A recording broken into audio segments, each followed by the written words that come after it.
আজকের দিনটা যেন একটু অন্যরকম ছিল। হঠাৎ করেই যেন একটু নিজের জন্য সময় পেয়ে গেলাম। টিউশন অফ ছিল তাই না ভেবে একটু বেরিয়ে পড়লাম। এমন সুযোগ তো বারবার আসে না, তাই আশেপাশেই একটু ঘুরছিলাম। এমন সময় তো পাওয়া যায় না, তাই সুযোগটা পেয়ে একটু নিজের মতো করে বেরিয়ে পড়লাম। বেশি দূরে না, আশেপাশেই ঘুরছিলাম। বাচ্চাদের খেলাধুলা দেখলাম আর নিজের সাথেও কিছুটা সময় কাটালাম। এই সময়টা সত্যিই খুব কম পাওয়া যায়। সবাইকে সময় দেওয়া হয় কিন্তু নিজের জন্য সময়টা খুব কমই থাকে। একটু ঘোরাঘুরি করলাম, চারপাশটা শান্তভাবে উপভোগ করলাম। হালকা বাতাস আর নিরবিলি পরিবেশের মাঝে নিজের মতো করে কিছুটা সময় কাটালাম।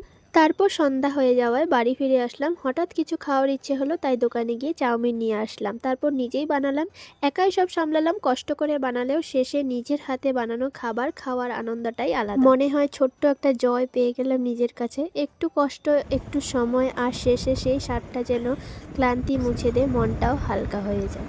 একটা মাত্র খাইছো কেন? একটু বেশি করে খাও। হ্যাঁ, এনে লইতেই পারতেছ না।